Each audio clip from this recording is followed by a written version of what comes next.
The morning we left Traverse City, I think it was about 10 degrees outside. It was quite cold.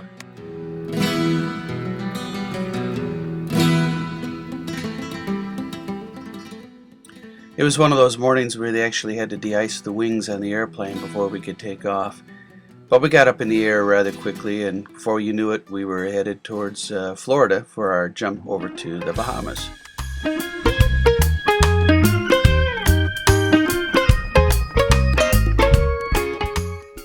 The Marsh Harbor Airport on Abaco isn't quite like Traverse City's airport, but that wasn't really our focus.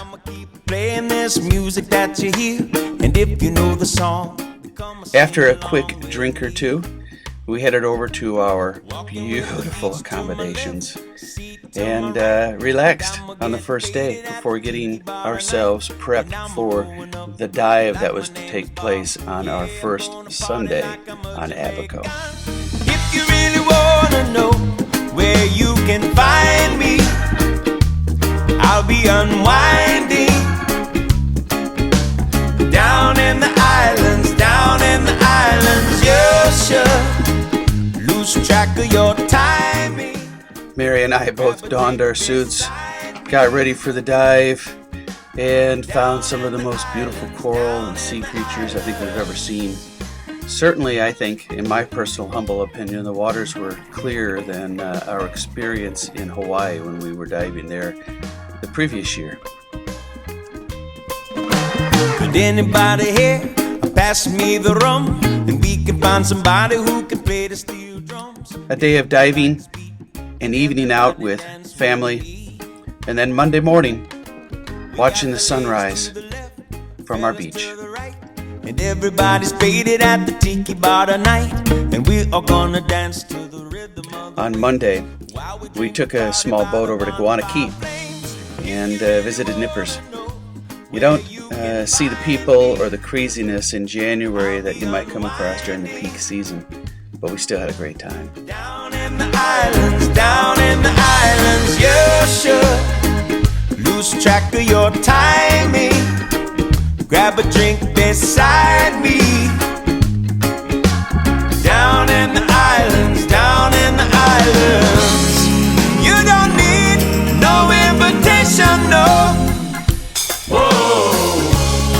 If you're looking for relaxation, get away with me. Make your destination. The best way to get around on this island is with a couple of golf carts.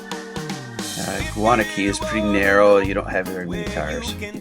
Drove up to the north end, saw some beautiful yachts, and made some new friends. Back at Abaco, we relaxed, chilled out on the beach, went for a couple walks, saw some of the local vegetation, had a drink or two, spent some time with my beautiful wife, and then, again, met some new friends. I'll be unwinding down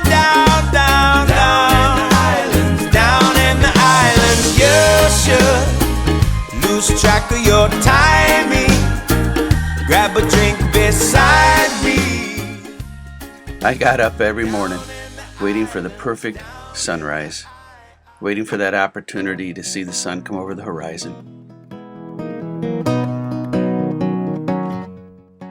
After a few photos, I'd hang out on my favorite chair out on the beach, or maybe back in the room, waiting for everybody to wake up. I got my toes in the water. And by the third day, Mary and I were back on the Dive Abaco boat and under the water. Life is good today. Well, a plane touched down just about 3 o'clock, and the city's still on my mind. Bikinis and palm trees danced in my head. I was still in the baggage line. The sunsets were beautiful, the beach was gorgeous, and we sure saw our fair share of huge yachts. But the plane brought me farther. I'm surrounded by water, and I'm not going back. And if we weren't diving or at the beach, we were snorkeling right outside our front door. A cold beer in my hand, life is good today. life is good today. Adios and via con Dios. Yeah, I'm leaving GA. And if it weren't for tequila and pretty senoritas, I'd have no reason to stay. As quickly as it began, it ended, and we found ourselves back in Traverse City. Gonna lay in the hot sun and roll a big fat one and grab my guitar and play.